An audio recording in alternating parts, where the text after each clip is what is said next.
Regional del Colegio de Obstetras de Lima y Callao, Dr. Ruth Escalante Lazo, distinguidos ponentes, miembros de la mesa de honor, por encargo muy especial de nuestro presidente, el congresista Edwin Donaire Bosch, quien a la distancia les desea un caluroso saludo y una gran bienvenida a todos ustedes y a todos los participantes en este evento.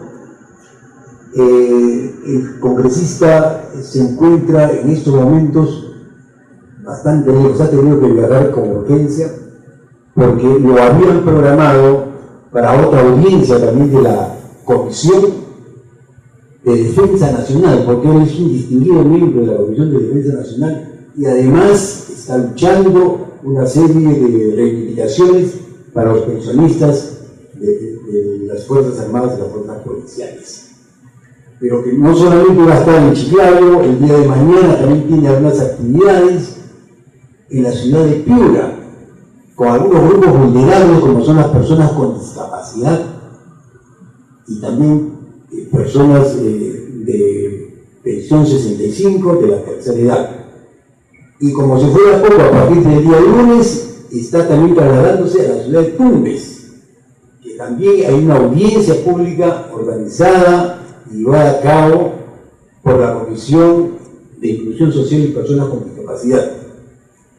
Y además de realizar una serie de visitas inopinadas a los hospitales, a las comisarías, a los albergues, a todas estas instituciones que tienen que velar por estas personas vulnerables. Como ven ustedes, nuestro presidente es hiperactivo en materia de ayudar y estar con todas las personas que necesitan del apoyo de nuestra institución, de nuestra comisión. Es por ello que me he encargado de transmitirle un saludo a todos ustedes y sabemos que este evento es muy importante. Sabe el general que esta profesión tiene que ver mucho con la inclusión social. Más de 33.000 profesionales obstetras distribuidos a lo largo del territorio nacional están trabajando por la inclusión social. En lugares donde no llega el Estado adecuadamente, siempre está de repente un profesional obstetra apoyando y sirviendo a las personas que más lo necesitan. Por eso que la Comisión de Inclusión Social, conjuntamente con el colegio correspondiente de esta noble profesión, están llevando a cabo este importante evento, ¿cierto? No debemos olvidar que los obstetras a lo largo de la historia han venido sirviendo a la nación, cumpliendo con todas sus obligaciones. Sabemos también, como toda profesión, que también tiene sus partes difíciles. ¿Qué profesión no tiene sus aspectos problemáticos, no es cierto? El presidente y lo que estamos trabajando consideramos de que esta problemática se tiene que resolver utilizando la justa razón, ¿cierto? Y también aplicando la ley y la Constitución. Por eso que no dudamos que estas problemáticas que siempre aquejan a las profesiones por la cuestión de sus competencias, que en nuestra opinión es una cuestión de tipo conceptual, que creemos que esto va a llegar a un destino final en que se mantengan los objetivos de estas profesiones que apoyan a las poblaciones vulnerables. No dudamos, los miembros de la Comisión de Inclusión Social, sobre todo los trabajadores y los del personal del servicio técnico, que siempre estamos atrás de las actividades de nuestros dirigentes políticos, siempre tratamos de llegar a conclusiones. Por eso que el presidente no duda que el resultado de estas ponencias que se van a presentar, los debates que se van a realizar, van a llevar a importantes conclusiones. El presidente me ha indicado que apenas concluya, le mandemos un resultado, una conclusión del evento, porque él está al tanto de todos los eventos de esta naturaleza.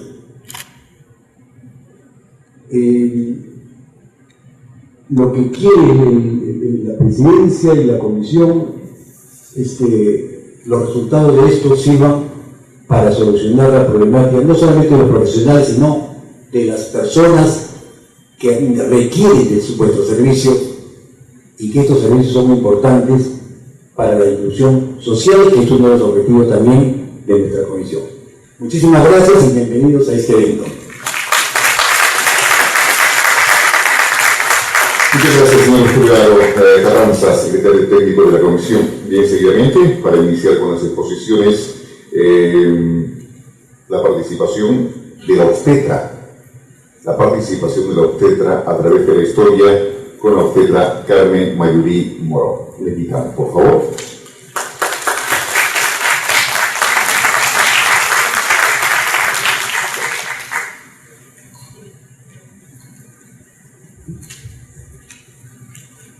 Muy buenas tardes con todas y todos. Un agradecimiento especial al Colegio Regional de Obstetras Lima Callao por permitirme estar con ustedes el día de hoy y compartir la participación del obstetra a través de la historia. Distinguida mesa de honor, estimados todos presentes, para poder entender la participación de la o el obstetra a través de la historia, necesitamos reconocer en primer lugar cuál es el significado de la obstetricia. Pues la obstetricia es la parte de la medicina que se ocupa del embarazo, parto y posparto o puerperio, que es el tiempo que dura desde que la mujer tiene un hijo hasta la recuperación completa, para volver a retomar su vida reproductiva. Este término de obstetricia proviene del latín obstetricia, que es la actividad que realiza la obstetrix. Pues bien, veamos ahora qué significa obstetrix. Obstetrix es una palabra latina que está compuesta por tres partes. Ob, que significa delante de; stare, que significa estar de pie, eso significa que es estar de pie frente o delante de, y termina en un sufijo de agente femenino, trix, que se le daba antiguamente a las personas que eran mujeres y ejercían algún tipo de actividad, como la institutriz. Pues bien, entonces, ¿qué es lo que hace la obstetrix en latín o la obstetriz en español? Es la que actúa permaneciendo en pie frente a la parturienta para asistirla y ayudar a la salida del niño. Así es como nace la obstetricia, que en el transcurso de los años, como toda profesión, va ampliando sus fronteras. ¿Seguimos? Es así que el actual obstetra es el profesional de salud que brinda atención integral y diferenciada en lo relacionado a la salud sexual y reproductiva de las mujeres y su impacto en la familia, comunidad y desarrollo del país. La atención no solamente es integral, sino que también es diferenciada, porque no puedo tratar igual a una mujer niña o a una mujer adolescente o una mujer adulta. Entonces, desde los albores de la humanidad, el parto ha sido atendido por mujeres expertas en el arte del buen parir. Y vamos a ver la trayectoria en el tiempo. Miren ustedes, desde el Paleolítico se tiene conocimiento de que las mujeres se atendían solas. Antiguamente, en los albores de la humanidad, la mujer paría sola. Salía de su casa y se iba a un lugar alejado donde no hubiera gente y ahí daba luz. Con el transcurso del tiempo, cuando empiezan a complicarse los partos y como la mujer, tan pudorosa de sus partes íntimas, no permitía que nadie la viera, pues fue acompañándola el esposo.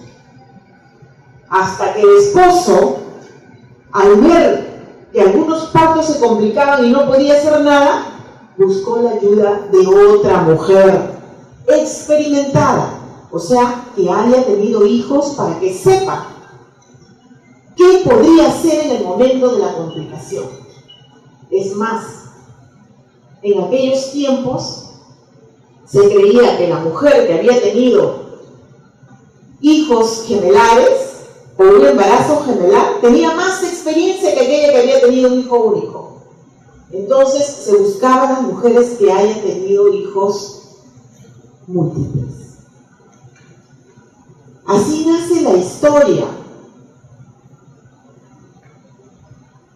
Pero, ¿cómo evoluciona esta forma de parir? Pues antes, ustedes saben perfectamente que el hombre a través de los años ha desarrollado su forma, su actitud, ¿no? Y la contextura de su columna vertebral. Anteriormente caminaban más doblados hasta que van poniéndose en forma erguida. Al poder erguirse, se produce un cambio en la conformación de la pelvis. Y es por eso que todos los mamíferos, menos el hombre, el canal del parto es recto, pero en el ser humano el canal del parto es en ángulo recto, debido a esta postura erguida que toma el ser humano con el paso de los años. Entonces llegamos a una situación en que el bebé dice, ¿y ahora cómo hago para salir de acá? Y es por eso que muchos partos se complicaban y era necesario la presencia de un asistente, preferentemente femenina, para que ayude a las mujeres en este manejo del parto. Y es así como, con el transcurrir de los años, vemos, disculpen, pero no puedo ver bien desde acá. Entonces, vemos nosotros que con el correr de los tiempos, por ahí, por los años 2500 antes de Cristo, ya había conocimiento que el embarazo se producía con la convivencia, o con una convivencia que llevaba consigo una actividad sexual. También se conocían mecanismos de planificación familiar y ya se había constituido que las mujeres eran las que tenían que brindar apoyo a las parturientas. Por los años 1500 antes de Cristo se produce la primera cesárea post-mortem en Egipto, y con el paso de los años se decreta que ninguna mujer podría morir, ninguna mujer embarazada podría morir con su hijo en el vientre, por cuestiones básicamente religiosas. Pero más adelante se concluyó de que si era necesario salvar la vida del bebé, se podría también hacer la cesárea post-mortem. Por los años 1025 a.C. ya se utilizaban mates, infusiones y hierbas. Estas mujeres, que realmente eran mujeres sabias, que practicaban la partería, pasaban sus conocimientos de generación en generación y ampliaban sus conocimientos con su propia experiencia. Por lo menos en el Perú se tiene conocimiento que por esos años de 1025 a.C. ya se utilizaba el huitapayo, que es una hierba que ayuda a relajar el cuello del útero y a dilatar con mayor facilidad. Por los años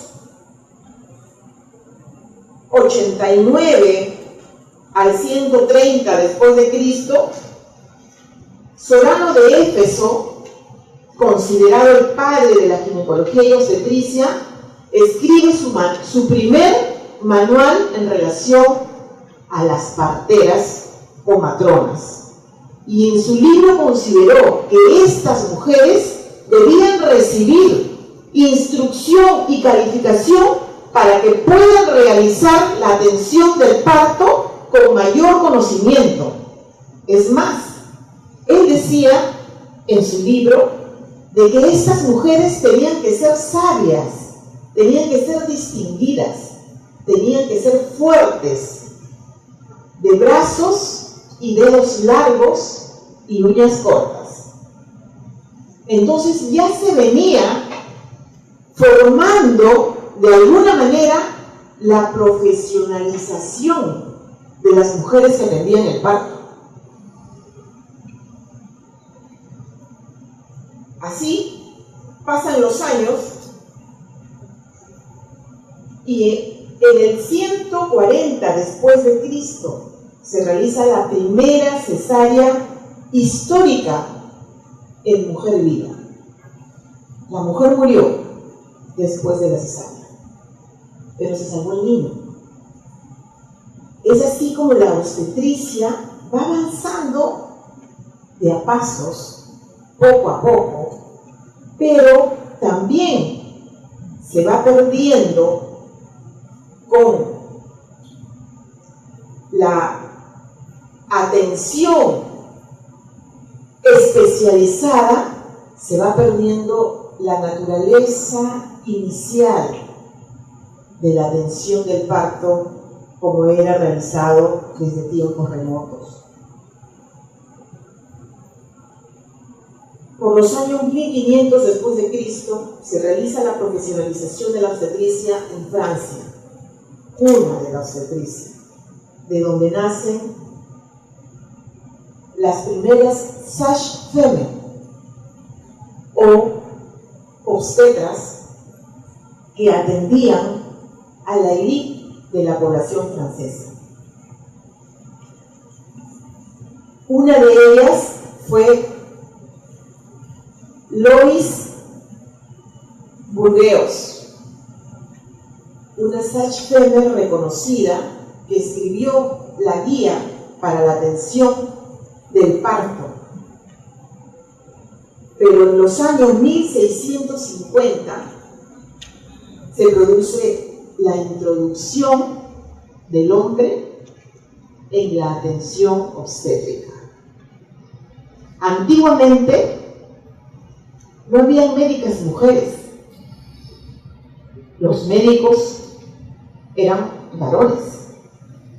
Y ellos empezaron a ver con cierto recelo que estas parteras profesionales estaban realmente abarcando todo el campo de la obstetricia, pero que a su vez no podían resolver algunas complicaciones difíciles que se presentaban, no de manera constante, pero sí en algunas ocasiones provocando la muerte de la madre y del niño. Entonces, con el ingreso de los hombres y de la medicina, se comienza a trabajar otro tipo de obstetricia, una obstetricia un tanto más intervencionista.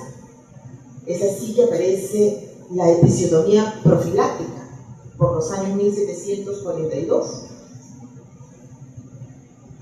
También se desarrollan algunos beneficios como la auscultación de latidos fetales a través del vientre materno por el estetoscopio de Pinar por los años 1821.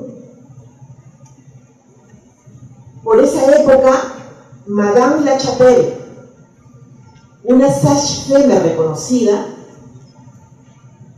sacó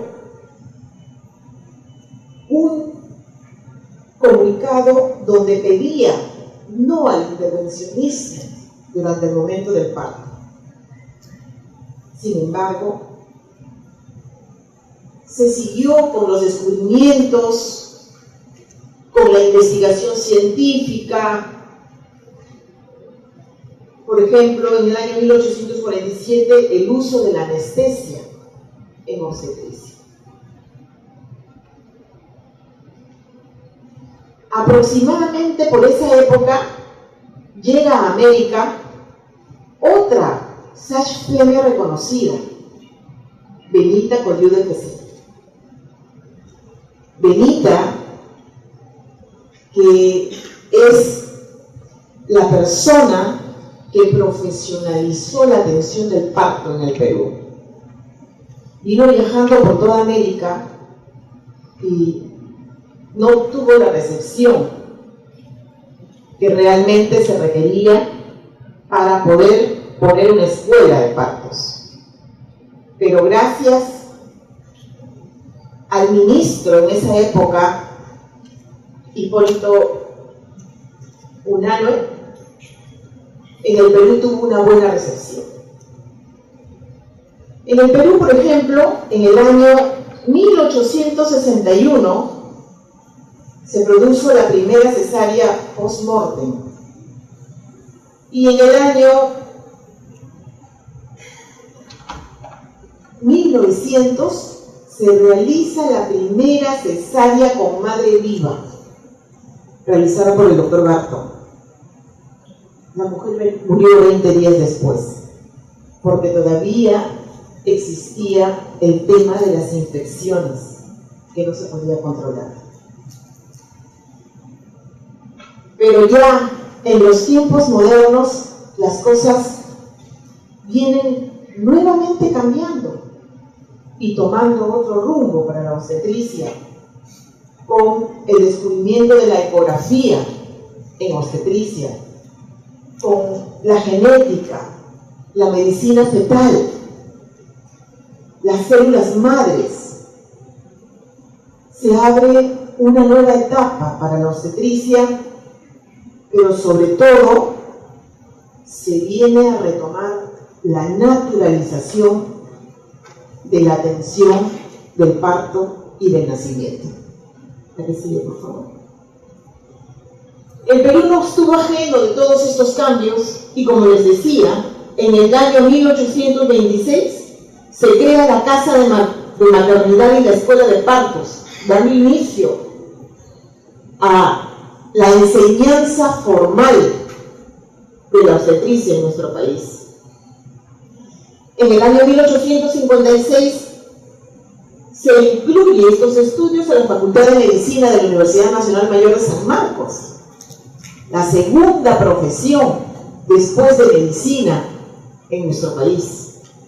En 1981, con la ley 23346, se reconoce a la obstetricia como profesión médica. cree que eso ya lo habíamos visto desde el inicio, desde el concepto. La obstetricia es una rama de la medicina, es parte de la medicina, es una profesión médica y la Ley General de Salud reconoce a la obstetra con capacidad preventiva, diagnóstica y terapéutica. En 2002 se aprueba la Ley 27853, Ley de Trabajo de la Obstetra y su reglamento. Y actualmente el Colegio de Obstetras del Perú tiene a más de 33.000 afiliadas, colegiadas, procedentes de las diversas universidades del país que brindan entre 5 y 6 años de estudio para la carrera profesional de obstetricia. ¿Seguimos? De profesional de salud. También teníamos que involucrar a las autoridades, porque el problema de salud no es solamente nosotros. Las autoridades también tienen que mojarse, ¿no? Y ya, pues ustedes también pónganse la camiseta. Entonces, con gestión en territorio, en la región Lima, hemos ido haciendo que los alcaldes de los distintos pueblos y distritos se comprometan también con la salud, y uno de ellos era la salud materna. ¿Sabe qué? Voy a Ollón, mire, señor alcalde, ¿sabe qué? Acá en Ollón yo tengo muy alto índice de gestantes adolescentes. Esta es su sala situacional, ¿qué es lo que usted va a hacer para poder abordar esa problemática? Y hemos sido así que hemos ido ganando a las autoridades locales para que ellos también se involucren y se compren el problema de la salud, ¿no? Y todo eso con el objetivo de ¿qué? De mejorar la salud sexual y reproductiva en nuestra región. Siguiente, por favor. En el año 2017, ese es como un pequeño diagnóstico para que ustedes tengan idea cómo es nuestra región Lima. Nosotros hemos atendido 14.638 gestantes. Dentro de esos 14.638 hemos tenido 55 partos domiciliarios, que equivale a un 0.3% del total de nuestros partos. Gestantes adolescentes tenemos 1.189, con un porcentaje de 8.1, que es el más bajo que está registrado en los últimos 10 años de nuestra región. Todos apuntamos al 7.6%, como es la meta mínima, ¿no? Y muerte materna directa cero. Eso es un cuadro a para que ustedes tengan conocimiento.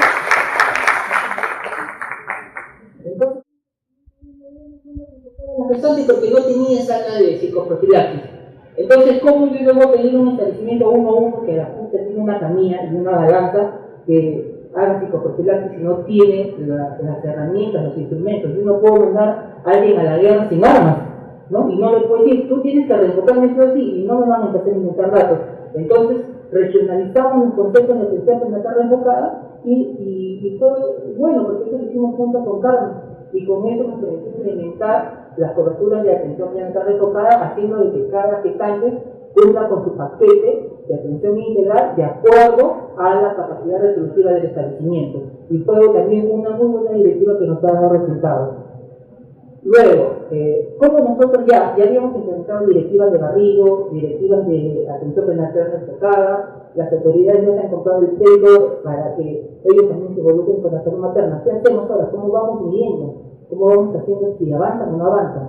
Decidimos hacer un observatorio de todos nuestros principales indicadores y los semaforizamos. Rojo, el que no avanza, amarillo, que es intermedio, y verde, que está óptimo. Y los empezamos a medir mensualmente, ¿no? Entonces, ya cuando nosotros veíamos que una red, un establecimiento o una microred no avanzaba, comunicación, mira, acá no estás avanzando, ¿qué es lo que está pasando? Hay que mejorar, no tienes formato de plan de parto, no tienes el parto ferroso, no tienes insumos. Entonces íbamos vigilando y estamos atentos a cada deficiencia que pueda presentar cada establecimiento de salud o cada red de salud que tenemos. Entonces eso nos ayudó a medir y a lograr que nuestras coberturas para este año 2017 que ya pasó han sido de gran mejoría para nuestra región, ¿no? Con este observatorio. Luego, como les decía, la asistencia técnica y el monitoreo continuo en los establecimientos donde han habido partos domiciliarios. Abordábamos los establecimientos donde han habido partos domiciliarios, identificábamos cuál ha sido la problemática y dejábamos las pautas técnicas para que eso no se vuelva a repetir. Había fallas en el plan de parto, no se habían ejecutado el plan de parto en las fechas óptimas, no había habido una buena comunicación entre la gestante y el profesional de salud. Entonces mejoramos, dimos la asistencia técnica y eso es el ejemplo de que de 170 partos domiciliarios que tuvimos en el 2016, para este 2017 cerramos con 53 partos domiciliarios, que es una reducción considerable, pero nosotros aún apuntamos a reducir a un 20% más esa cantidad. Luego tenemos el fortalecimiento. No hay mejor profesional aquel que no esté empoderado en sus capacidades. Porque si yo no tengo un obstetriz que no sabe cómo hacer una atención prenatal enfocada, entonces no puedo hablar yo de empoderar. Yo tengo que empoderar con conocimiento. Como yo lo decía, y lo voy a decir siempre, cuando yo me tengo infección, yo decía, yo no tengo embarazos de alto riesgo, yo tengo obstetrices de alto riesgo. Porque una obstetriz de alto riesgo es aquella que no sabe cómo va a hacer un control prenatal, una atención prenatal, ¿no? Pero este concepto cambió porque empezamos a empoderar a la obstetriz. Tú tienes que hacer una atención prenatal, hazla, pero hazla bien, con las historias clínicas correctamente llenadas, escríbeme claro y legible. No nos cogimos de las malas costumbres de otros profesionales que escriben porque según ellos es su costumbre. Nosotros no. Escribe de manera legible. Aconseja de manera muy buena a tu paciente para planificación familiar. Enséñale las señales de peligro. Todo lo que respecta de acuerdo a tu nivel de complejidad y establecimiento de salud. Y empoderamos a los profesionales con ciencias, que ahora ellos están tan empoderados y tan cimentados tanto en la carrera que ya no tienen ningún problema, porque han hecho sus referencias oportunamente, identifican los riesgos de manera oportuna y las están recibiendo un establecimiento de mayor capacidad resolutiva, que es lo que no nos ha permitido tener ninguna muerte materna, ¿no? Entonces, la mejor herramienta es que tener obstetrices empoderadas con conocimientos. Y esa es nuestra vedette, digámoslo así, la que ha brillado en la región Lima, el WhatsApp. Todos el auge de las redes sociales. Hasta ahorita están ahí con su WhatsApp, algunos whatsappianos no hacen caso de lo que estoy hablando, pero igual. El WhatsApp. Si este WhatsApp es un medio de comunicación en el cual nosotros lo podemos hacer de una manera útil, lo aplicamos para hacer un WhatsApp de vigilancia de gestantes. Y toda persona ahorita tiene un celular de última generación, en el cual nos podemos conectar a las redes sociales. Entonces hicimos el WhatsApp de vigilancia de gestantes, el cual nos permitió y nos permite en tiempo récord reportar las emergencias. En Ollón, que está a 6 horas de Huacho, nos reportan que hay una paciente con retención placentaria. De inmediato le está saliendo a la ambulancia, se debe trasladar a la paciente. Y ya el hospital está avisándose con las medidas que debe implementar. Y es así en toda la región, de manera inmediata. En Acos, una serranía de Guaral, ¿sabes qué? Antes que tengo una paciente de que no quiere dar a luz, se niega, y inmediatamente se va todo el equipo de salud, hacemos ahí fuerza y se da el parto institucional. Entonces el WhatsApp es una gran herramienta para la vigilancia y seguimiento de nuestras gestantes. Y en tiempo real, hay no hay que te comuniquen que no, en tiempo real. Y fue la mejor herramienta que nos ha dado resultado para evitar cero muertes maternas, ¿no? Planificación familiar, como lo dijo Carmen, en los 90 alcanzamos muy buenos índices de planificación familiar, pero con la norma técnica de planificación familiar que salió en el 2016, pues se logramos, ¿no? Entonces, si el Ministerio de Salud ya nos estaba dando los insumos que eran para los métodos de larga duración, pues empezamos a empoderar a las obstetrices para que puedan colocar el implante. Y nos fuimos puesto por puesto. Ahora, si bien es cierto, la norma técnica que dice que son a partir de los 1-4, pero uno puede sacar una directiva regional y si tú tienes un profesional capacitado y entrenado para que lo pueda poner en un establecimiento, uno lo puede hacer. Y eso es lo que nosotros hicimos en coordinación con el Ministerio de Salud. Empoderamos, capacitamos y hicimos que nuestras obstetrices de los niveles 1, 2 y 1, 3 puedan poner el implante en esos establecimientos porque están capacitadas y eso no nos limita a poner este método de planificación, ¿no? Y las ofertas móviles de planificación familiar que también hemos relanzado. Esto nos ha hecho alcanzar un 65% en todo lo que es cobertura de planificación familiar, que estábamos en un 55%, hemos subido un porcentaje de 10 puntos, ¿no? Entonces hemos hecho hincapié de planificación familiar.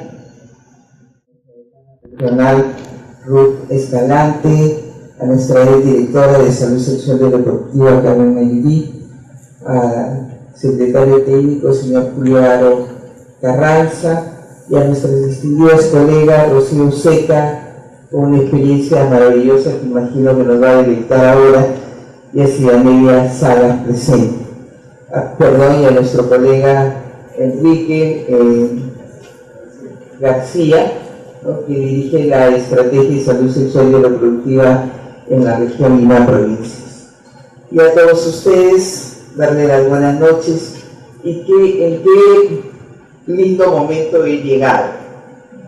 cuando el obstetra Enrique García está exponiendo, nos hemos llenado de emoción porque hoy en la mañana hemos estado compartiendo con nuestras colegas que han sido reconocidas en la zona de Guarochirí, ¿no? Donde han contado las experiencias de este trabajo que él ha resumido y sistematizado muy bien para presentarlo a todos nosotros, pero que dice muchísimo del compromiso que tienen los y las obstetras en su trabajo, que lamentamos a veces no sea reconocido o que no se visualice, y es que algo tenemos que aprender el día de hoy, que si no somos nosotros mismos quienes anunciamos, presentamos estas experiencias tan valiosas para la salud de la población, no van a ser otros profesionales los que lo hagan por nosotros. Así que esta experiencia que ha sido relatada tan maravillosamente por nuestro colega obstetra, tenemos que hacerlo en todos los lugares, en todas las regiones, en todos los establecimientos. Trabajar, pero también decirlo. A veces hacemos un trabajo muy silencioso, no decimos lo que estamos haciendo, y por eso queremos felicitar a nuestra decana regional Lima Callao, porque nos está trayendo al conocimiento del público justamente todas estas experiencias exitosas que, como dijo nuestro colega Enrique, lo más importante es las muertes evitadas, ¿no? Imagínense cuántas muertes evitadas, y todos sabemos nosotros el impacto que tiene una muerte materna, no solamente en ese hogar, sino en la sociedad. Hay una investigación que habla sobre este tema, de lo trascendente que es la muerte materna en una familia. Una colega que siguió a 60 casos de muerte materna en Cajamarca, y la mitad de las familias prácticamente desaparecieron, y las otras se recompusieron, pero con muchos problemas, ¿no? Porque el padre no podía criar a los niños, no los podía cuidar, y los dio a los hermanos, a los primos, a los familiares. Entonces resultaban familias destruidas, a diferencia de cuando el padre muere, como la madre, ¿no?, logra aún en la pobreza, en la dificultad, tener a los hijos juntos y salir adelante como familia. Entonces, esto debe ser realmente conocido por muchísimas más personas, ¿no?, por nuestros congresistas que toman decisiones, ¿no?, sobre diversos aspectos de la salud. Hay una comisión de salud, donde yo pediría que esta sistematización que se ha hecho el día de hoy verbalmente esté por escrita, y que le llegue a la Comisión de Salud del Congreso esto de las muertes evitadas, que pasan de 400. Imagínense lo maravilloso que ha significado el trabajo comprometido de cada una y de cada uno de los obstetras de la región Lima. Esto es muy importante y debe ponerse en una balanza en un momento que es muy crucial para nuestra profesión. ¿Qué estamos haciendo desde la sociedad peruana, desde los tomadores de decisiones en salud, desde el Congreso, para evitar que nuestras niñas sean abusadas en ese número? En ese número. Es vergonzoso. Y sin embargo, cuando hablamos de dar educación sexual integral, no lo queremos escuchar, ¿no? El ministro de Educación ha tenido que admitir que esto es un aspecto que se tiene que implementar y que no debería ser desvirtuado de ninguna manera. Las niñas necesitan recibir educación sexual integral. Tienen que aprender a cuidar su cuerpo. Tienen que saber que nadie puede tocarles. Pero ¿quién se lo dice? Tenemos que trabajar esos aspectos fundamentales donde vamos haciendo a las nuevas ciudadanas del país y donde queremos lograr mujeres empoderadas. Tenemos que empezar por las niñas, por las adolescentes, y lógicamente llegaremos a tener esa sociedad que queremos, la siguiente. Estos son los Objetivos de Desarrollo Sostenible, 17 en total, y en muchos de ellos estamos consideradas como las profesionales ideales para la solución de esa problemática. Quisiera que pasara a la siguiente, por favor. Los ODS se convierten en una oportunidad para mejorar la salud materna de todas las mujeres en todos los países y en todas las circunstancias. La OMS apoya a los países para que presten una atención integrada basada en datos probatorios y costo eficaz a las madres y a los niños durante el embarazo, el parto y el puerperio. Para reducir la mortalidad materna es imprescindible la inversión en los sistemas de salud y en especial en la formación de parteras profesionales y en la atención obstétrica de urgencia disponible en las 24 horas del día. Tenemos excelentes ejemplos de lo que hacen nuestros obstetras. Creo que quien me ha precedido lo acaba de presentar muy bien, y hemos tenido un caso extraordinario que fue premiado el día 31 de agosto del 2017. Un obstetra joven de 24 años que salvó la vida de una adolescente de 16 años que tenía como diagnóstico un embarazo ectópico, y que él diagnosticó, llamó a referencias de Loreto, le mandaron hidroavión, acuatizó, subieron a la paciente, subieron a la madre, al primo y subió el obstetra.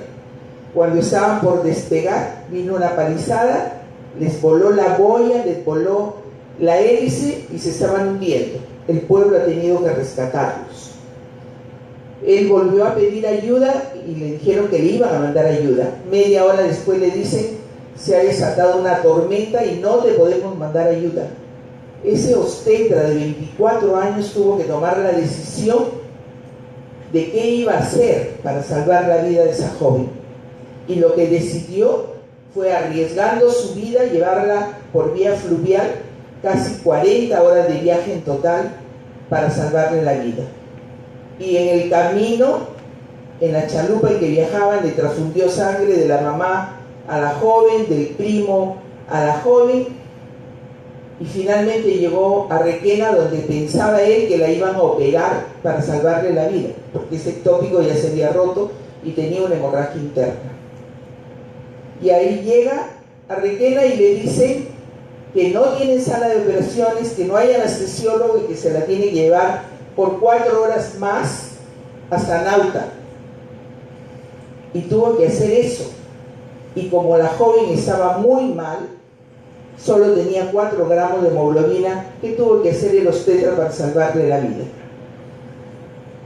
Tomó su brazo, se conectó y conectó a la joven, y transfundiendo la sangre del obstetra, la llevó viva hasta Nauta, donde la recogió la ambulancia y se la llevó al hospital para que lo operen. Hechos así de trascendentes y vitales hacen nuestros obstetras. Ese caso lo supimos, pero ¿cuántos más suceden en las fronteras, en los lugares alejadísimos donde no hay carreteras sino ríos, en Condorcanqui, en Nieva, donde tienen que hacer de todo para salvar la vida de las mujeres? Y ahí solamente están las obstetras, porque ahí no hay grandes clínicas que le interesen a otros profesionales, ¿no?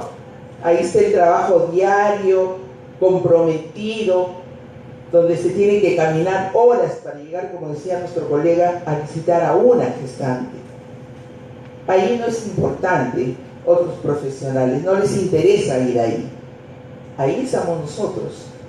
Estamos en la mayoría de establecimientos estratégicos, que están justamente donde hay mayor vulnerabilidad de la población, salvando vidas. Y eso lo hacemos muy seguido, aunque no nos enteremos de todos los casos. La proyección del cambio en la necesidad de visitas en salud reproductiva de la población entre el 2012 y 2030 en cada región de la OMS. Y ahí ustedes pueden ver en dónde ha estado la mayor cantidad de estas visitas a la población. La siguiente. Hambre cero. En el punto 2.2 dice: para el 2030 poner fin a todas las formas de malnutrición, incluso logrando a más tardar en el 2025 las metas convenidas internacionalmente sobre el retraso del crecimiento y la emancipación, adelgazamiento patológico de los niños menores de 5 años. También la necesidad de nutrición de los adolescentes, las mujeres embarazadas, lactantes y personas de edad. ¿Nos corresponde trabajar en este objetivo? Evidentemente que sí, evidentemente que sí. No solamente para cuidar a las mujeres que estén embarazadas o lactantes, sino que las madres son cuidadoras y a ellas se les tiene que educar para que puedan llegar esos cuidados a los hijos, al hogar, a la familia. La siguiente. En el objetivo 3, salud y bienestar, en 3.1 para el 2030, reducir la tasa mundial de mortalidad materna a menor de 70 por cada 100.000 nacidos vivos. Todavía en el Perú estamos a 93 por 100.000 nacidos vivos. Esperamos llegar a este 70, ¿no? Tal como lo establecen los Objetivos de Desarrollo Sostenible. Y tenemos esta muerte materna porque hay una serie de disparidades también a nivel no solo central, sino a nivel regional. Hemos tenido la oportunidad de estar en Piura y coincidimos con la directora de Salud Sexual y Reproductiva. Y todo lo que nos dicen nuestras colegas que conocen la realidad es que, a pesar que reciben las regiones los presupuestos para tener las obstetras, los obstetras y los otros profesionales en los establecimientos de salud, ¿qué ocurre? Los despiden 3 o 4 meses aduciendo que no tienen presupuesto. Ese presupuesto se va por otro lado. Que el programa materno neonatal tiene dinero y tiene cubierto las dietas de todas las mujeres que van a ir a atenderse al hospital por las proyecciones que se hacen. Pues con esa partida de dietas ya le pagaron las dietas de todo el hospital por todo el año, y así va desapareciendo el dinero del programa materno neonatal. Entonces tiene que haber muchísima más vigilancia. Pero ¿y de dónde parte la vigilancia? También de nosotros. Tenemos un grado de responsabilidad en ello, y en educar a la población para que tenga sistemas de vigilancia que no permitan esas barbaridades. Ninguna mujer se debería morir porque no tenemos los establecimientos adecuadamente equipados, porque no tenemos capacidad de respuestas en esos establecimientos, como sucedió en Requena, que llegan donde tenían que operar a esa adolescente y no había respuesta, ¿no? Se pudo morir ahí. En el 3.2 dice, para el 2030, poner fin a las muertes evitables de recién nacidos y niños menores de 5 años. La vez pasada escuchábamos que un profesional decía que la muerte neonatal temprana es un dato duro de bajar, que no ha bajado en mucho tiempo, y que eso está directamente en relación a mala calidad del control prenatal y mala calidad de la atención del parto. Pero cuidado, no podemos decir eso así solamente. ¿Por qué? Porque, por ejemplo, de 380 establecimientos en la región Loreto, solo 116 tienen obstetra. Yo podría decir que es por la mala calidad del control prenatal, por la mala calidad de la atención del parto. No, señores, es porque no hay obstetras en los demás establecimientos. O sea que la mayoría de establecimientos de salud que tiene Loreto no tienen obstetra. Entonces hay que tener mucho cuidado cuando escuchemos datos como esos, ¿no? Porque lo que se tiene que pedir es que cada establecimiento de salud tenga el profesional que se necesita para evitar la muerte de neonatales tempranos o perinatales. La siguiente. El 3.3 para el 2030, por poner fin a las epidemias del SIDA, la tuberculosis, la malaria y las enfermedades tropicales desatendidas, y combatir la hepatitis, las enfermedades transmitidas por el agua y otras enfermedades transmisibles. Aquí estamos consideradas en 2 estrategias que tienen que ver con VIH, por lo menos, que es atención a poblaciones indígenas y a personas, mujeres trans, ¿no? Tenemos que trabajar fuertemente en estos aspectos. enfermedades transmitidas por el agua, porque hay que educar a las mujeres donde no haya agua potable todavía. Somos un país que, a pesar de estar en este momento reconocidos como un país de renta media, nuestras poblaciones siguen tomando y consumiendo agua que no es aceptable, ¿no? En el 3.5, fortalecer la prevención y el tratamiento del abuso de sustancias adictivas, incluido el uso indebido de estupefacientes y el consumo nocivo de alcohol. Algo que está siendo cada vez más común por las investigaciones y los resultados que ha dado CEDRO, que cada día nuestros adolescentes consumen alcohol a más temprana edad y también el consumo de drogas a más temprana edad. Entonces, temas que tienen que ser atacados. ¿Y en dónde va a ser eso? Tiene que ser cuando se les dé la educación sexual integral, porque ahora ¿qué ocurre? Ponen a un profesor como su tutor y solamente puede hablar con ellos de algún tema cuando tienen su hora de tutoría, ¿no? Con las limitaciones que podría tener un profesor para hablar de educación sexual integral, porque nos ha tocado trabajar con el Ministerio de Salud capacitando directores, capacitando profesores, y entendemos que todavía ahí hay una brecha bien grande que cubrir para que los profesores puedan hablar de estos temas con solvencia con sus alumnos. En el 3.7 para el 2030, garantizar el acceso universal a los servicios de salud sexual y reproductiva, incluidos los de planificación de la familia, información y educación y la integración de la salud reproductiva en las estrategias y los programas nacionales. Sí, ha habido contribuciones de la profesión de obstetricia al país. Una de las grandes contribuciones que ha hecho esta profesión es justamente el trabajo de planificación familiar desde los años 60, que creo que Carmencita muy bien lo ha señalado, ¿no? Porque antes se pensaba que sin hacer cambios estructurales en la sociedad era muy difícil avanzar en planificación familiar. Aquí en el Perú no han habido grandes cambios estructurales. Sin embargo, podemos decir que la planificación familiar ha llegado hasta las áreas rurales. ¿Que hay una brecha todavía? Hay una brecha, pero se ha avanzado muchísimo, a pesar que no hubieron esos cambios estructurales que se pensaba al inicio. Entonces tenemos un gran trabajo en lo de salud sexual y reproductiva, que no solamente va dirigido a las mujeres, a las adolescentes, sino a la población en general. La siguiente, por favor.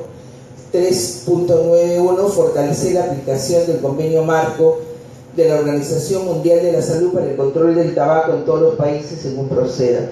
El Colegio de Obstetra del Perú y el Colegio Regional de Lima y algunos otros estamos en somos parte conformante de la Liga de Lucha contra el uso del tabaco. En educación de calidad, 4.7 para el 2030, garantizar que todos los alumnos adquieran los conocimientos teóricos y prácticos necesarios para promover el desarrollo sostenible, entre otras cosas mediante la educación para el desarrollo sostenible y la adopción de estilos de vida sostenible, los derechos humanos, la igualdad entre los géneros, la promoción de una cultura de paz y no violencia, la ciudadanía mundial y la valoración de la diversidad cultural y de contribución de la cultura al desarrollo sostenible, entre otros medios. Los derechos humanos se convierten en un aspecto fundamental de la educación, porque es necesario que desde muy temprano los educandos adquieran el conocimiento sobre ciudadanía, sobre derechos, sobre espacios donde tengan voz para decir lo que piensan. Y en eso tenemos que tener un papel muy importante. No podemos solamente trabajar con los adolescentes, sino rescatar estos aspectos que tienen que ver con el desarrollo. Los derechos humanos, con la adopción de estilos de vida sostenible y el tema de la igualdad de género.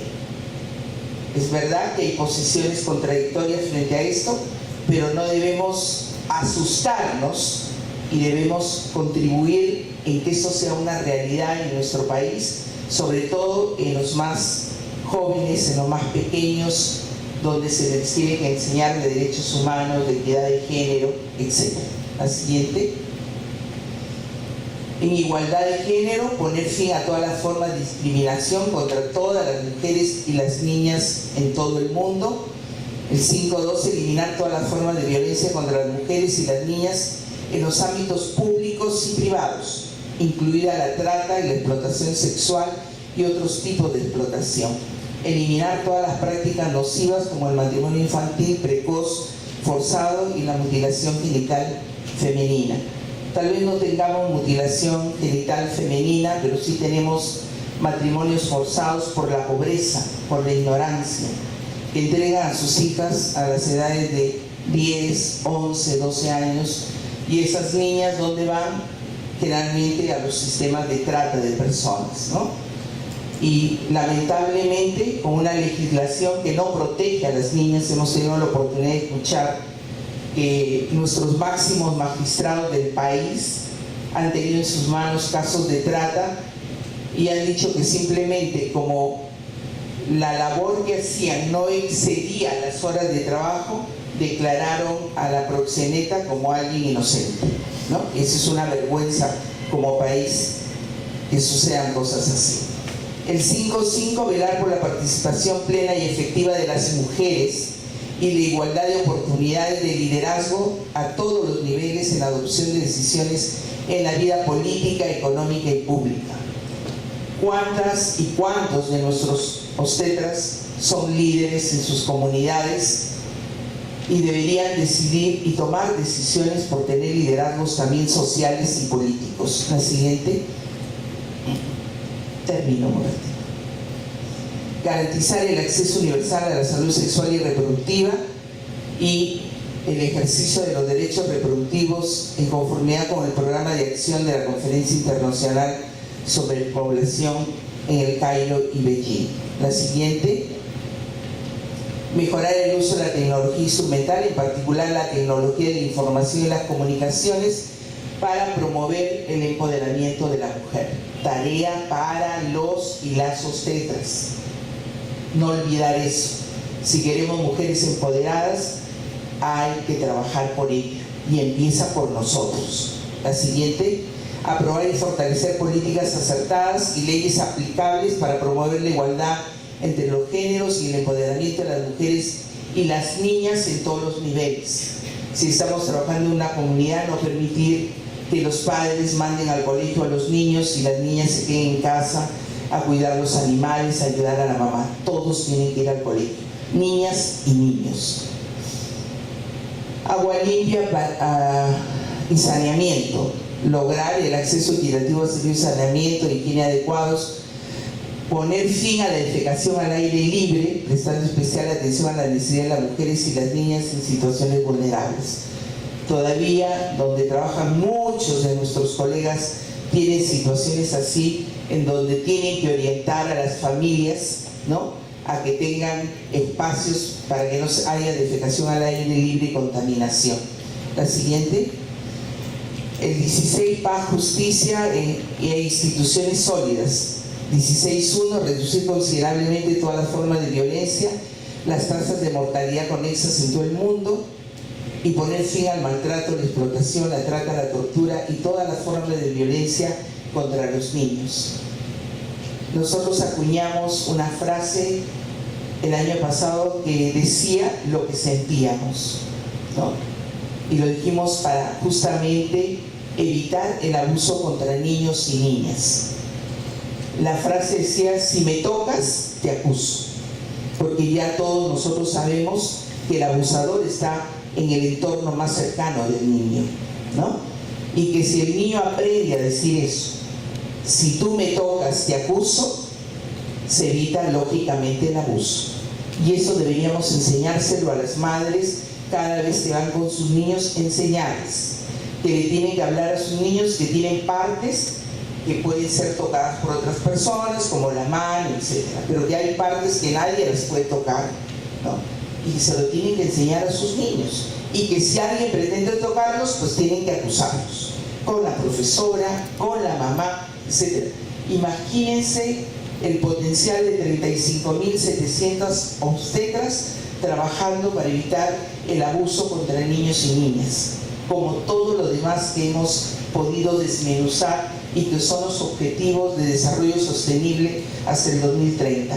Gran tarea para las obstetras y sí podemos hacerlo. ¿Podemos hacerlo? Sí. Aquí estamos para hacerlo. Muchas gracias. Sí, muchas gracias a la señora Eva Jiménez Ochado, decana nacional del Colegio de Obstetras del Perú. Seguidamente vamos a invitar a la obstetra Rocío Seca Vivanco. El tema es consultorio de salud sexual y reproductiva. Invitamos, por favor.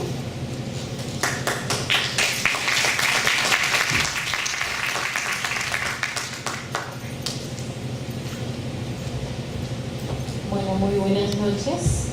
Recibo mi más caluroso saludo, la distinguida mesa de honor.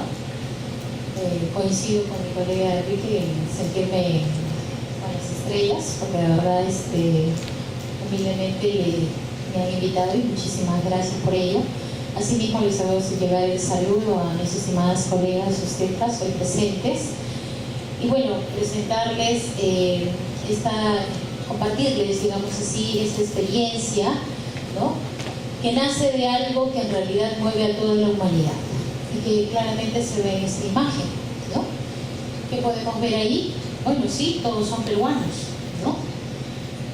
Pero desde los personajes más mediáticos, como puede ser Paolo Guerrero y nuestro recién fallecido periodista Peredo, hasta una humilde madre de familia, las Fuerzas Armadas y el profesional obstetra, todos tenemos en común que tenemos un profundo amor a nuestro país y que cada cosa que hacemos lo hacemos con pasión y determinación por sacar adelante a este país. Y es así que quiero dejar el mensaje de que podamos pensar cada uno desde nuestros puestos si de verdad, al igual que un día nuestra selección nos clasificó, nos estamos sudando también la camiseta por este amado país que es nuestro Perú. Bueno, continuando por favor. Las investigaciones respaldan claramente que los jóvenes que viven en la pobreza son aquellos más propensos a involucrarse en comportamientos delictivos, a ser sexualmente activos más tempranamente y también al riesgo mayor en infecciones de transmisión sexual, embarazos no deseados y nacimientos fuera del matrimonio. La experiencia que hoy les vengo a compartir es justamente de una de estas situaciones. Hablo específicamente de Huaycán, ¿sí?, en la que orgullosamente también pertenezco, de toda su fundación, y que justamente el amor a esta comunidad, a mi carrera, a mis adolescentes y al país en general, buscó explorar este entorno para tratar de buscar una solución a este problema de salud pública. Sigamos, por favor. Bien, si desde nuestro punto de vista de salud vemos que el embarazo adolescente sí es un problema de salud pública, también debemos entender, estimadas colegas, que el embarazo adolescente tiene un impacto no solo en ella y en la generación que viene a ser el niño que trae a su lado, sino que hay un impacto, como se pueden dar cuenta, en la familia, en la sociedad y en el país. Quiere decir, estimadas colegas, que el embarazo adolescente no solo es un problema de salud pública, también constituye un llamado a la responsabilidad social del profesional obstetra para prevenir este problema y con eso demostrar nuestro profundo civismo y amor patrio a nuestro país. Sigamos. Es así que hoy quiero compartirles esta experiencia en esta institución educativa, Manuel González Prada, que alberga alrededor de 1.500 adolescentes entre los turnos mañana y tarde, a la que generalmente le pusimos un nombre para el conocimiento de ellos mucho más fácil, consultorio del adolescente, pero que en sí se constituía como un consultorio de salud sexual reproductiva para la prevención de embarazo adolescente, ITS, y hoy, en nombre de esa pequeña niña que se nos fue, Jimena, también queremos hacerle saber a la familia y a todos aquellos niños y adolescentes, que los obstetras también estamos comprometidas a prevenir la violencia sexual. Siguiente. Las noticias diariamente, y lo sabemos, nos dicen que las adolescentes en realidad hace ya más de 30 años que esta tasa no se reduce, al contrario, va en ascenso, ¿cierto? Otro problema que nos da, siguiente, a su vez, que nuestros adolescentes están mucho más expuestos a las ITS, entre ellas el VIH, por el inicio precoz de relaciones sexuales. Siguiente. Y a su vez, las noticias diariamente también nos hablan de la profunda violencia a la que son sometidas nuestros niños y nuestros adolescentes, diciéndonos que el 76% de las víctimas de violación sexual en el Perú son menores de edad. Muchas de ellas terminan en un homicidio, pero si no se da el homicidio, ¿no? Los que hemos trabajado con adolescentes, en realidad es un homicidio en vida, ¿no? Porque se destruye la dignidad, la autoestima de una mujer, de una niña, de un adolescente. Y el profesional obstetra conoce esta realidad. Es por eso que hoy buscamos ser parte de una solución. Siguiente. Si bien ambos sectores han buscado dar una solución hacia este problema de embarazo adolescente y demás ítems con respecto a este grupo etario, todos se enfocan hacia la misma dirección, pero veíamos que no había una articulación que permita el avance de este hacia la solución de este problema. Siguiente. Y es así que en el 2016 ¿sí? se conversa con las autoridades de la institución educativa y se plantea instaurar un consultorio, un espacio físico para la atención de la salud sexual y reproductiva de nuestros adolescentes. Siguiente. Básicamente el proyecto lo que buscaba, ¿no? era que en base a los relatos que nos decía ya acerca de la instauración en la malla curricular de educación sexual, en la que los mismos tutores, cerca del 60%, referían no sentirse completamente empoderados para abordar el tema con sus alumnos, creíamos firmemente que era importante que lleve la batuta a los profesionales de la salud, en este caso el profesional obstetra, enmarcado desde su formación de pregrado en esta área de la salud sexual y reproductiva, con el respaldo y apoyo importante de los docentes, así como el trabajo consensuado de los adolescentes mismos, pares y por supuesto la familia. Siguiente. Definitivamente todo este trabajo tiene que ser articulado, es una retroalimentación entre aciertos y errores en la que buscamos sacar adelante el programa de educación sexual con un enfoque constructivista. Siguiente. Para ello se diseñó el proyecto en 5 fases, que aquí de manera resumida se las muestro, que va desde la fase de diagnóstico situacional, continuando con una categorización de riesgos. Ahí coincido también con mi colega Enrique, en que se semaforizó las aulas en donde se encontraban adolescentes con mucho más cantidad de adolescentes con inicio de vida sexual, o de repente adolescentes con víctimas de violencia sexual. Se continuó con una fase de sensibilización que obviamente abarcaba a la familia y a los docentes, y a su vez ya una fase de intervención en la que se creó espacios físicos y virtuales para nuestros adolescentes. Y por último, seguimiento. Este fue el instrumento que se utilizó para el diagnóstico. Siguiente. Los alumnos respondieron al cuestionario, que era evaluar las actitudes de ellos hacia la prevención de un embarazo adolescente. Siguiente.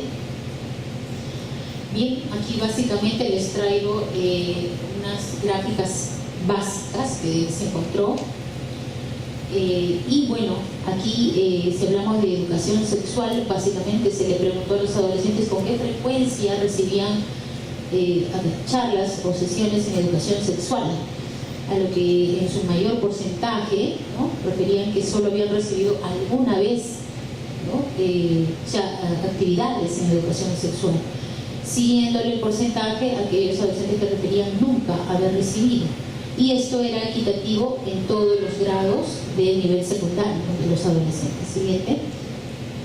También se le preguntó algo que en realidad era importante saber porque podía ser un factor, era acerca de la presencia de tocamientos indebidos en nuestros adolescentes. Y se observó que de primeros a quintos en realidad había una presencia importante, dándonos las siguientes conclusiones. Siguiente, que en los primeros de secundaria, de cada 10 adolescentes, 1 había sufrido algún tocamiento indebido a lo largo de su vida. Siguiente. Este relato del adolescente cuando llena su cuestionario, en el que ella califica como una relación sexual y tocamiento indebido, dice que sufrió a los 10, 11 años, en el que el victimario era pues el abuelo, ¿no? Siguiente. A su vez hacían preguntas de manera anónima, porque la sociedad todavía restringe a los adolescentes a hablar de sexualidad, por lo tanto se tomó la estrategia de preguntas anónimas. Y aquí había una pregunta, pues, ¿no? De si había sido usada sexualmente a los 9 o 8 años, podía quedar embarazada. Siguiente.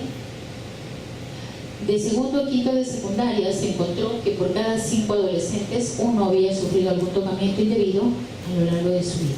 Siguiente. A su vez, otra tabla que quise traerles para compartirles era el nivel de experiencia sexual que se halló en nuestra institución educativa. Como ustedes pueden ver ahí en las barras verdes, conforme avanzaban los grados de primero a quinto, disminuía el porcentaje de adolescentes que no tenían ningún tipo de experiencia sexual y aumentaba el número de adolescentes que iniciaban sus relaciones sexuales. Desde primero con tan solo 5% hasta quinto de secundaria, en que llegaban 30% de adolescentes sexualmente activos. A su vez, en las barras amarillas vemos adolescentes que estaban en el nivel de experiencia de besos y caricias, pero que si no recibían o reciben una adecuada educación sexual, probablemente podría pasar al porcentaje de adolescentes que iniciaban sexualmente su vida. Siguiente. Bueno, y acá, ¿no? Lo dicen claramente ellos. Empecé a los 11, cuando estaba en primaria, solo con una pareja. Eso habla claramente que lo que coincide en las demás investigaciones es que nuestros adolescentes inician cada vez de manera precoz su vida sexual. Siguiente. Y es así que ellos tienen una infinidad de preguntas, ¿no? Preguntas tan simples para los adultos, pero para ellos tan importantes en su autoconocimiento de su sexualidad, ¿no? Sus cambios físicos, la aparición de los cambios secundarios. Siguiente. Acerca del enamoramiento, ¿no? Si era malo enamorarse estando en primero de secundaria de un muchacho de tercero de secundaria, ¿no? Siguiente. Preguntas como relaciones sexuales. ¿A qué edad es bueno tener relaciones sexuales?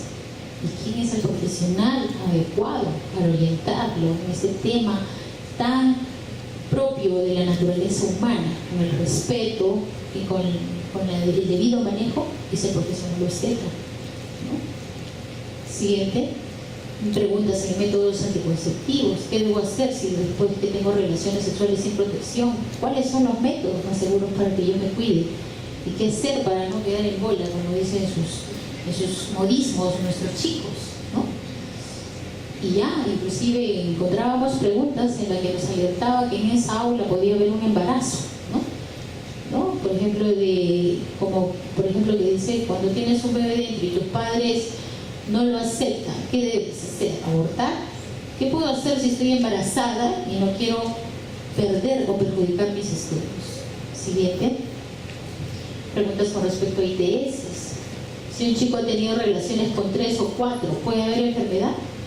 Si tengo gonorrea, ¿puedo tener relaciones? ¿Es curable la gonorrea? Siguiente. Y es que sí, nuestros adolescentes, estimados colegas, tienen una necesidad, pero que lamentablemente no es atendida y por lo tanto hoy se constituye como una población vulnerable. Para ello también hicimos otra estrategia, una ficha de derivación obstétrica, en la que estas fichas se derivaron a los tutores y a los auxiliares, que son los que mejor conocen a nuestros adolescentes. Y es así que ellos derivaban los casos, digamos, en observación, para que se le pueda dar la respectiva información y consejería bien al adolescente solo o si decidían ellos en pareja. Siguiente. Y es así que nuestros tutores comprometidos con su institución, con sus adolescentes, iban derivando los casos. Siguiente. pero obviamente el trabajo no puede ser que yo transmita una información, una orientación en el aula junto con el docente si en casa no se refuerzan los mismos mensajes. Por lo tanto, se aprovechaban los espacios o las oportunidades con los padres para manifestar la problemática hallada con el cuestionario y para a su vez también trabajar con ellos los mismos mensajes que ellos deberían manifestar a sus hijos en casa. Siguiente. A las aulas de mayor riesgo se hacían reuniones de los padres de estas aulas en mayor riesgo para hablar acerca de prevención de embarazo adolescente, prevención de ITS, ¿no? Siguiente. Igual a los docentes, esto generaba un mayor compromiso y es así que muchos de los tutores empezaron a sus cursos a adaptarlos a ya hablar de plan de vida, hablar de repente de derechos sexuales, de proyectos, etc. Siguiente. Y bueno, acá esta foto básicamente era una forma de manifestarnos a los chicos de que no nos tenían que mirar hacia arriba, sino que de forma transversal. Es así que los docentes, ahí tenemos a nuestros auxiliares, el personal de psicología, ¿no?, de biblioteca, nos permitían hacer sketches reflexivos hacia la prevención de embarazo adolescente y a su vez promover este espacio en su institución educativa. Siguiente. También nos sumamos a la lucha contra las drogas, parte de inclusive lo que nos hablaba nuestra decana hace poquito. Siguiente. Y obviamente entrábamos a aulas pues a hablar de este tema que era tan importante, tan necesario, que ellos necesitaban hablar y consultar con la presencia del tutor. El tutor mismo se daba cuenta de la necesidad y eso hacía que facilite los espacios de tutoría en el que se aprovechaba en hacer las sesiones educativas. Siguiente. Siguiente.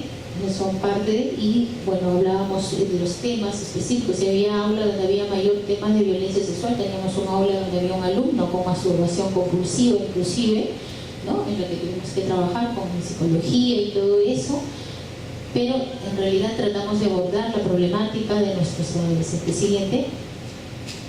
Y creamos un pequeño espacio. Al inicio dijimos, ¿qué tal si ellos tienen su consultorio? Sí, está bien, llamémoslo consultorio del adolescente.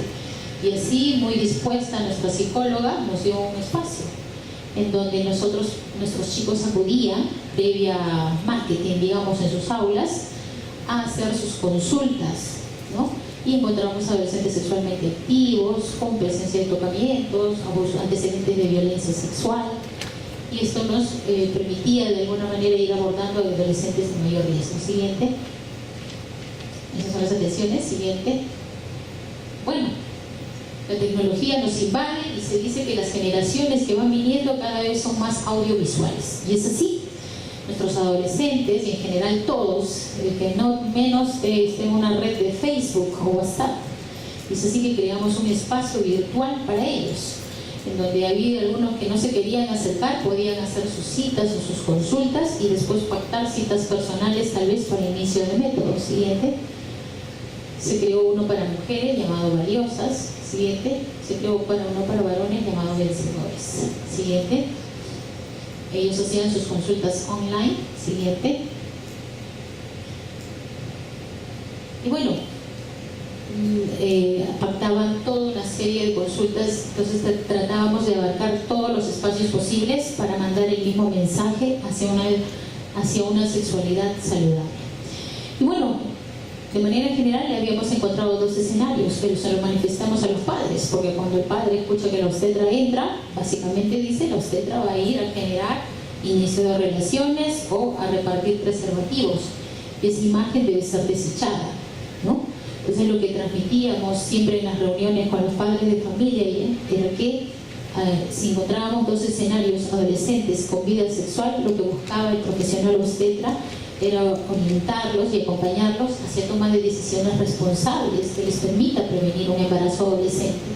Y aquellos adolescentes que aún no habían empezado su vida sexual, el profesional obstetra estaba involucrado en tratar de retrasar ese inicio de vida sexual. Siguiente. Y bueno, ahí como les decía, sexualmente activos, adolescentes responsables y que no han empezado a retrasar. Una vez bien claro el mensaje, los padres estaban, digamos, en su mayoría dispuestos a permitir ¿no?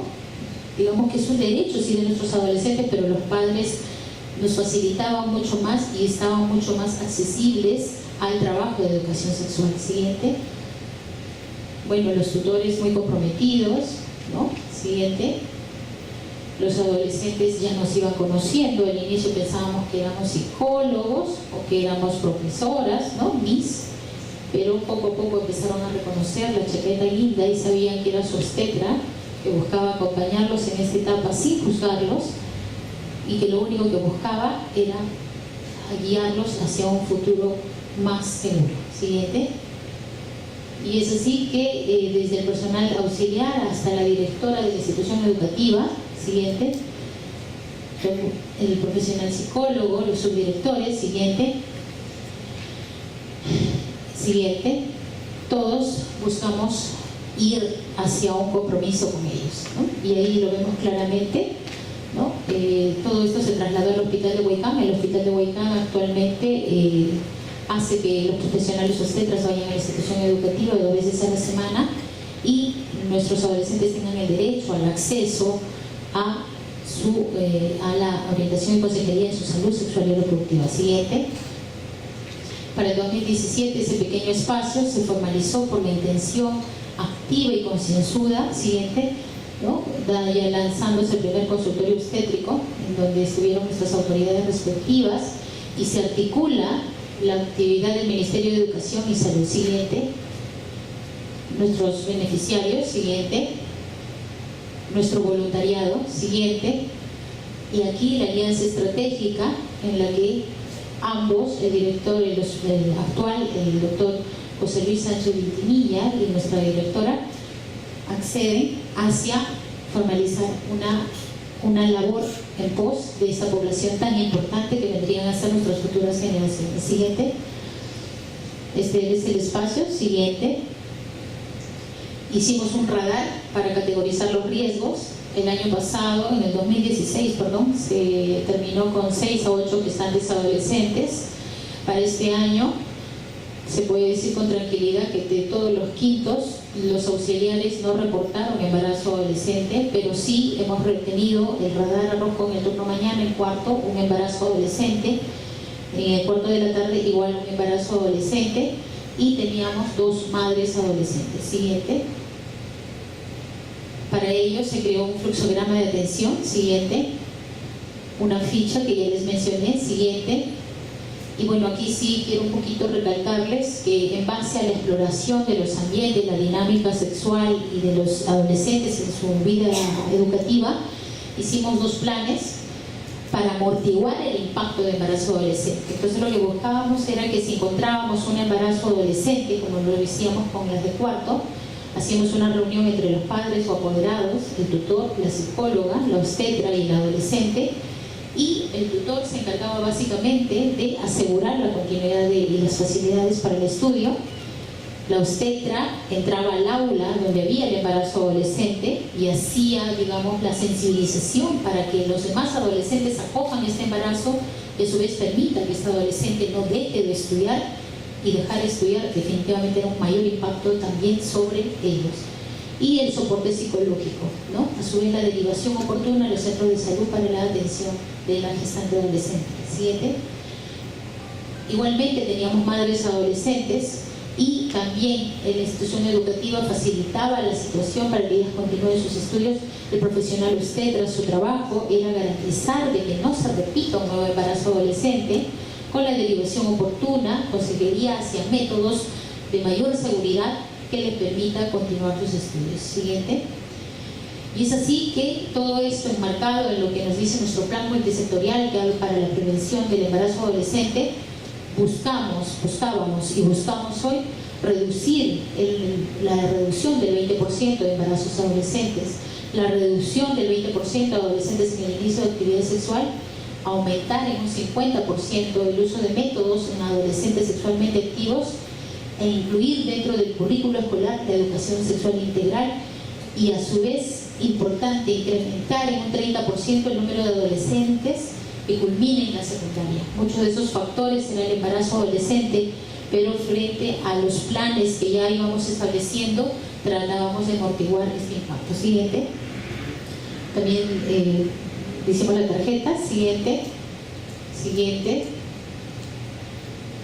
Hicimos digamos, aparte un seguimiento de adolescentes que iniciaban método. Siguiente. Continuamos con las citas virtuales. Siguiente. Consultas online. Este es nuestro voluntariado. Adolescentes comprometidos, que como les decía, ellos podían ser las manos que se extendían previa formación del obstetra y el psicólogo hacia la prevención de violencia sexual infantil. Pues nuestros adolescentes voluntarios estaban en la decisión de ingresar a aulas de inicial y primaria, ¿no? Y empoderar a estos niños y a los padres, junto con el profesional obstetra, en la prevención de violencia sexual. Siguiente. Y es que sabemos claramente que un adolescente saludable hoy, en todos sus términos completo, es definitivamente un mejor adulto mañana. Y esa es las generaciones que tenemos que formar con el trabajo de nuestros adolescentes hoy, para tener excelentes generaciones de hombres y mujeres que aporten al desarrollo de nuestro país. Siguiente. El verdadero patriota, no solo se queda quejándose de los problemas. El verdadero patriota se puede quejar, pero también empieza a buscar soluciones, ¿no? Es como, sería como ver un nudo en una madeja y simplemente quejarse, ¿no? Entonces no podemos hacer que más quejas, pereza, discordia o intolerancia sigan haciendo que nuestro país no avance. Y bueno, para terminar, les dejo un video. Por favor, el video.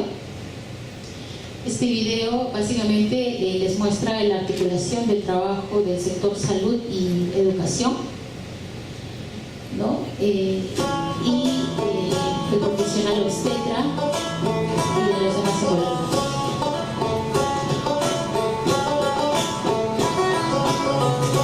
Esta es la generación por la que debemos seguir apostando.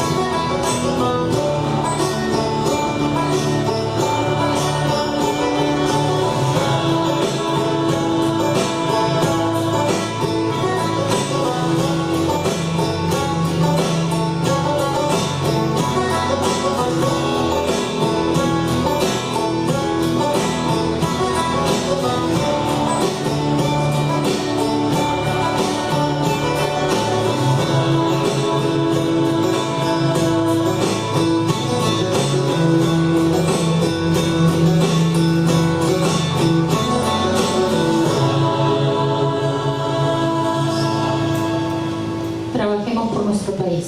Subémonos la camiseta. Sí podemos, queridas colegas. Gracias.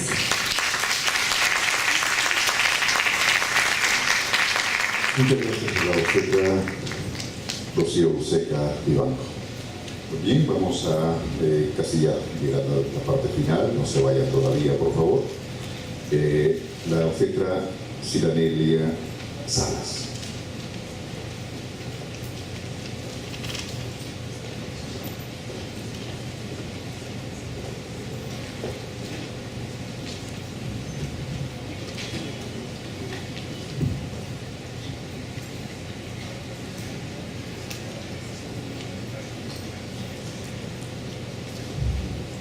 Buenas noches, estimadas colegas y facilitadores de la mesa. Buenas noches, público en general. Es un honor poder compartir con ustedes el tema en el cual me ha sido encargado, y agradezco al Colegio Regional de Obstetras Lima, Ciudad, por la oportunidad de poder compartir con ustedes un proceso de reflexión, ¿verdad? La siguiente, por favor, porque me dice que estamos con los tiempos un poquito ajustados y voy a tener que reducir un poco el tiempo de la ponencia. El tema es sobre parto respetado, que es un sinónimo, ¿no?, a lo que nosotros conocemos como parto humanizado. Hablar de parto respetado hace ver que debemos tomar en cuenta todas las dimensiones del ser humano, el componente afectivo, el componente emocional, y teniendo en cuenta que nuestras usuarias, nuestras madres, son las protagonistas de este proceso, ¿sí?, de uno de los momentos más importantes en la vida de todo ser humano, para todas las familias, para toda la humanidad.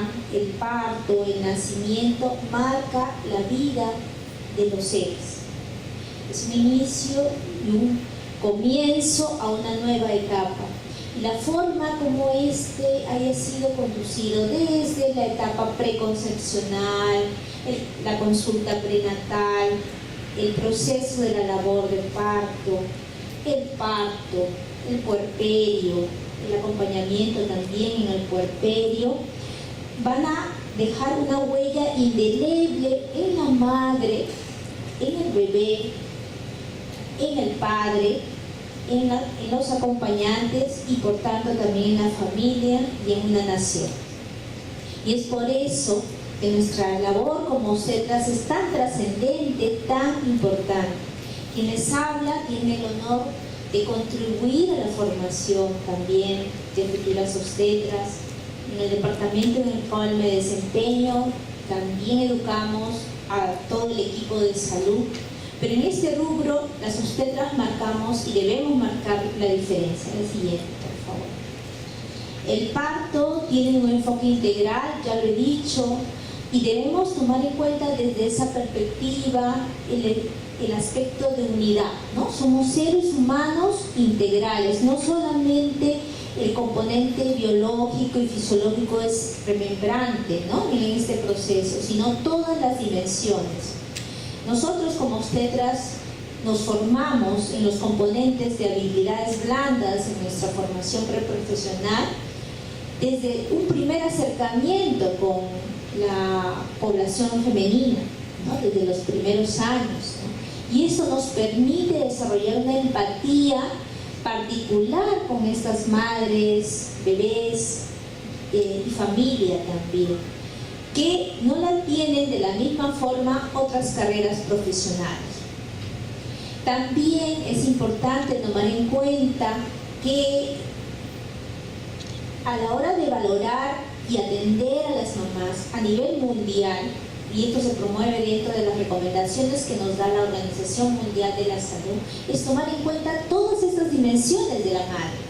También tomar en cuenta y valorar con la misma fuerza el componente educativo, el componente emocional, el componente cultural, el componente afectivo de la madre que está siendo atendida en todo este proceso. Debemos enfatizar a la vez, más que la percepción de que el embarazo y parto son una enfermedad, más bien dar la posibilidad de decir, sí, seguramente todo va a surgir bien porque la estadística así nos lo dice. Estamos preparadas las mujeres para parir, ¿no? A las mujeres nos gusta parir, en el sentido de que esto es un proceso que empodera a la mujer. No es que no hay que verlo como un proceso solo de dolor, no es así. Y esto también es una reflexión, se ha hablado de la evolución de la obstetricia, igual puedo referir que ha habido muchos cambios en el enfoque del parto y nacimiento. Como ustedes saben, los partos hace muchos años se realizaban siempre en domicilio. La mayoría de las mujeres parían en sus casas y eran algunas mujeres muy pobres que iban a los auspicios, a los hospitales a parir. La mujer que daba a luz estaba acompañada en un inicio de la partera y posteriormente de la obstetra, como en muchos lugares. La siguiente, por favor. O sea, es lo que nos quiere decir que es un evento familiar. Y esto no se debe perder. La participación de la familia, del acompañante, es muy importante. Y vemos un papá, ¿no?, fortaleciendo el vínculo materno, ¿no?, con la mamá, con el bebé que está por nacer. Y recordar, acá hablamos también que nuestras células se impregnan las emociones intensas, y en el parto hay una gran intensidad emocional y eso queda impregnado, por eso en nuestra memoria celular. Por eso les puedo decir que es un momento trascendente y nosotros tenemos el honor de participar activamente en todo este proceso. Así es. El parto es un proceso familiar. Sin embargo, en los últimos años se ha medicalizado este proceso, tenemos que reconocerlo. Se ha medicalizado a tal punto de que el porcentaje de cesáreas se ha elevado tremendamente por sobre las recomendaciones que nos brinda la Organización Mundial de la Salud, que es de 10 a 15%. De tal manera que en nuestro país el promedio a nivel nacional bordea el 36%. Sin embargo, en los sectores privados bordea el 89%, 93% en algunos. Y en hospitales muy especializados bordea el 70 y 70 y tantos %. Y esto es un llamado a la atención, porque se ha visto, las investigaciones revelan que el porcentaje de cesáreas se incrementa, por ejemplo, cuando hay nueva rotación de residentes en los hospitales públicos, ¿verdad? Y esto es un llamado de atención a la ciudadanía. Sé que hay representantes de líderes también de opinión acá, que esto debe parar, porque esto es una mercantilización de la salud y no puede ser. Las investigaciones revelan también que una mujer expuesta a una cesárea innecesaria tiene 3 veces más porcentaje de complicaciones que si hubiera pasado por un parto normal. Igual con el bebé. La siguiente. Ahí vemos las cifras que les he hecho mención, ¿no? A nivel nacional. Este es un reporte de enero-febrero del 2018, bajada en los certificados de nacimiento, ¿no? Donde se especifica el tipo de parto, ¿verdad? La siguiente. También tenemos que reconocer que en el componente infraestructura, los servicios de salud, tenemos ciertas deficiencias, por no decir varias deficiencias, ¿no? Quienes diseñan la infraestructura no siempre contemplan que es muy importante la participación también de la pareja, del acompañante, de la familia en este proceso. Cuando hemos visitado algunos servicios, es una de las razones por las cuales no se facilita que participe como debe ser, y es un derecho, la pareja. Vemos 2 escenarios en las imágenes. El primer escenario superior, donde está el esposo esperando, a veces sentado, en otras de pie, porque no siempre hay sillas donde esperar, mientras la mujer, por ejemplo, a las 4 de la mañana, está haciendo su labor de parto sin compañía de un familiar en muchas ocasiones, porque la infraestructura de los servicios no facilita este proceso, y eso debe cambiar. Vemos otro escenario donde la mujer está haciendo su labor de parto, ¿no? Su proceso de dilatación en su hogar con una luz tenue, ¿sí? En un balón. Lo mismo en un centro de salud, que debe implementarse y se puede implementar de esta manera, una luz tenue, porque sabemos, y la medicina basada en evidencia así lo dice, esto facilita la relajación. Tenía un video, pero por cuestión de tiempo no lo vamos a pasar. La siguiente, han dicho que estamos con tiempo. El video de la maternidad de Carlota, por ejemplo, que ha hecho cambios en Argentina, en todos estos escenarios, lo cual ha mejorado mucho la satisfacción de las usuarias, ¿verdad? La siguiente. ¿Perdón? Sí, lo puedo. También tenemos, por ejemplo, les traigo un ejemplo de Inglaterra. En Inglaterra se ha dividido 3 escenarios bien marcados. Inglaterra, Francia como España, ¿no? Y sobre todo Francia e Inglaterra, donde la tasa de cesáreas es mucho menor, está bajando, y donde la satisfacción de las usuarias se ha incrementado.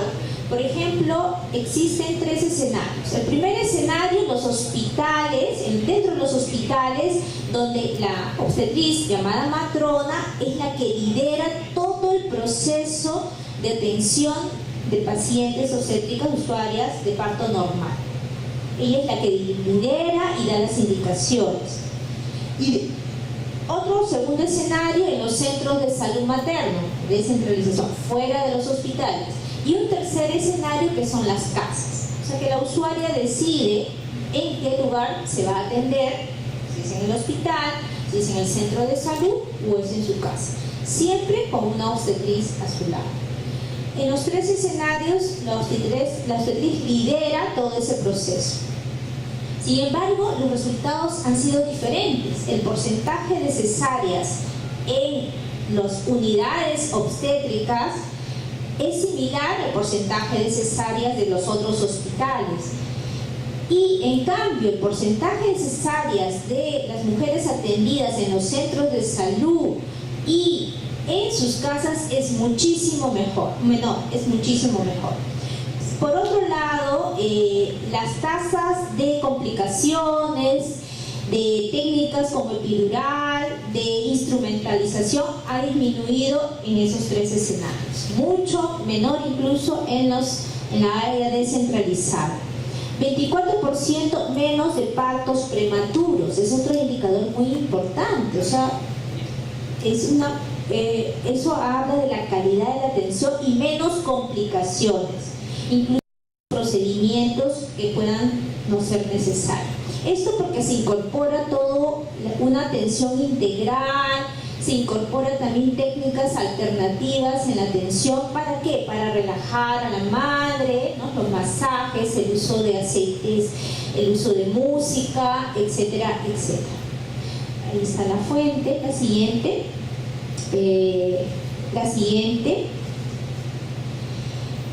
La anterior, por favor. Para hacer énfasis en esto, los dos últimos párrafos, ¿no? Un elemento determinante en esto es el respeto entre los profesionales de la salud y en especial reconocer las competencias para las cuales estamos preparadas las obstétricas y cada personal de salud, y la confianza mutua entre cada uno de ellos. He tenido la ocasión de conversar con colegas de estos lugares y así me lo han referido.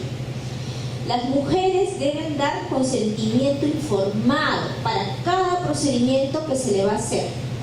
Dan su consentimiento informado y por escrito, incluso para cualquier procedimiento de intervención.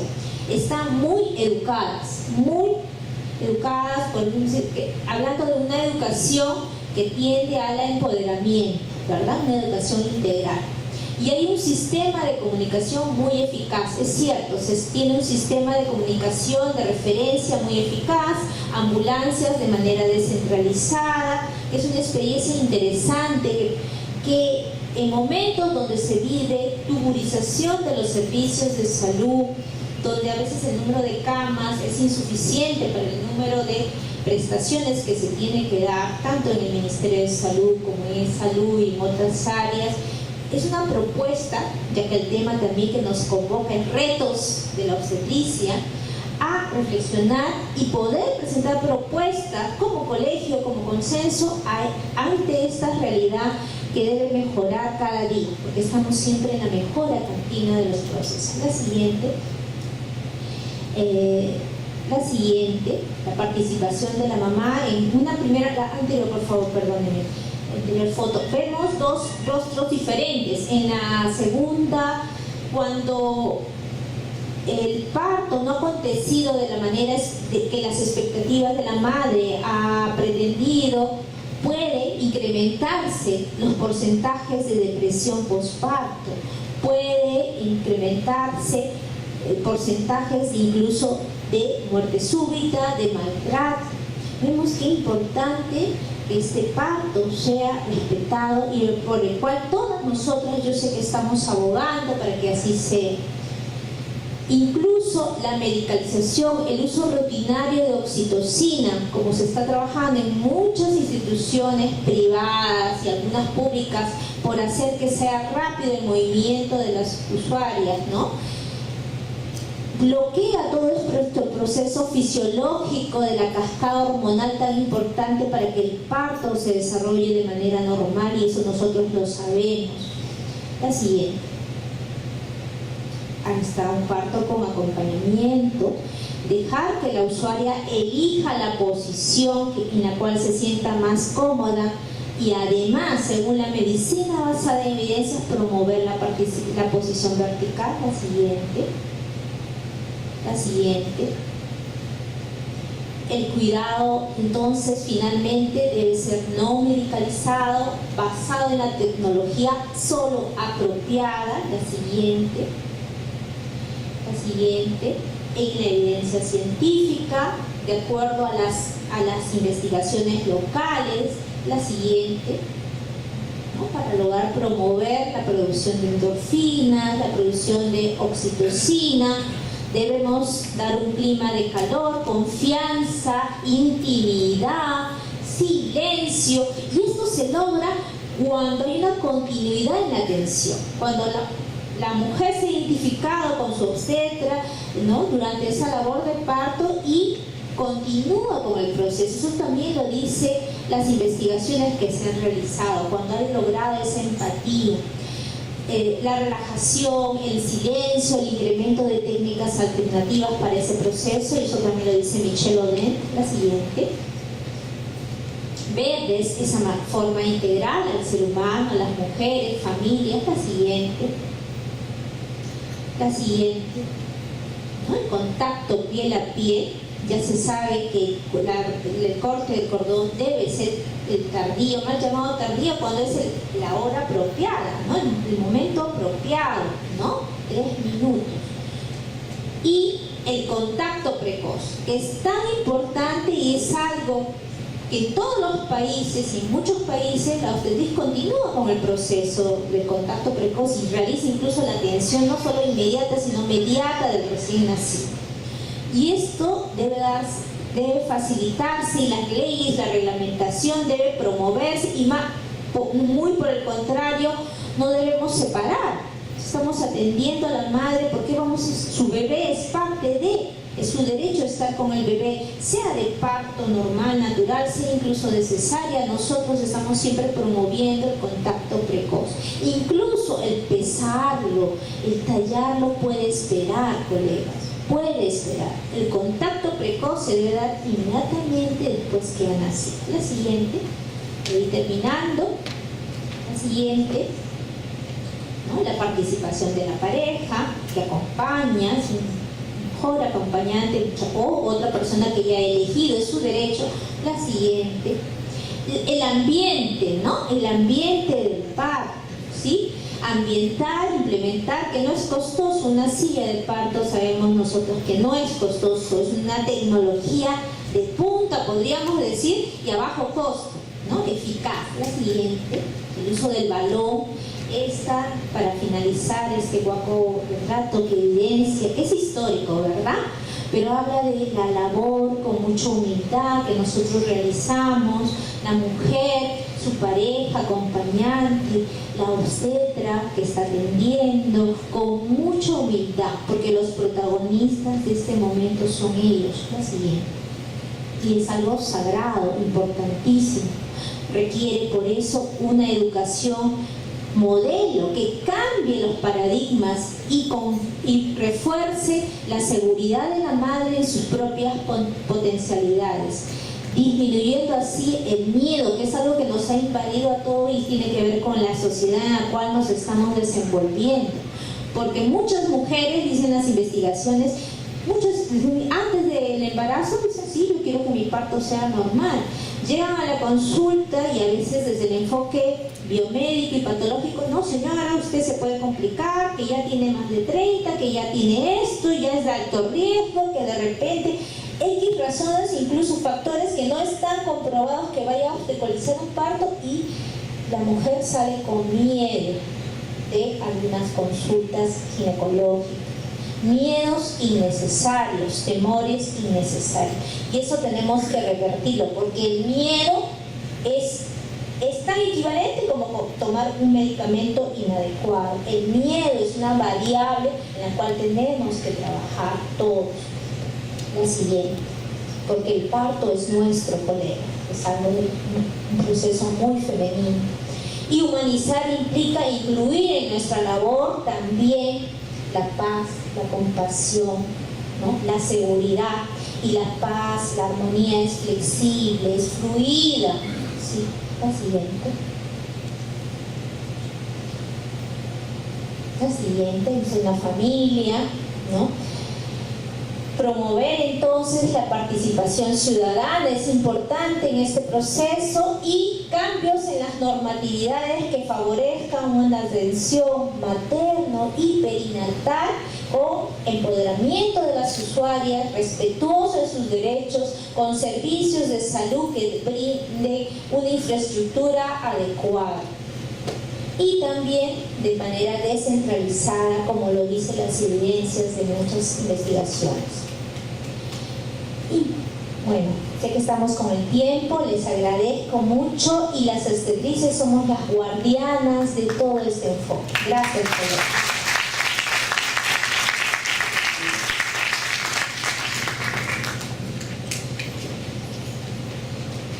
Bueno, queremos pedirles disculpas por presionar en el tiempo. Sabemos de que por la hora hay muchos que viven, muchas que viven un poquito lejos, y es el interés de escuchar cada uno de los temas, pero también es la preocupación por el desplazamiento hasta vuestros hogares. Y muchas quizás van al trabajo. Creo que sí, ¿no? Van al trabajo. ¿Quién levanta la mano? ¿Sí? Sí, van al trabajo, van al trabajo. Bueno, llegamos a la parte final. Un fuerte aplauso para las expositoras de esta noche. Y vamos a invitar a la decana, la señora decana regional del Colegio de Obstetras 3 Lima Callao, la señora Berta Ruth Escalante Lazo.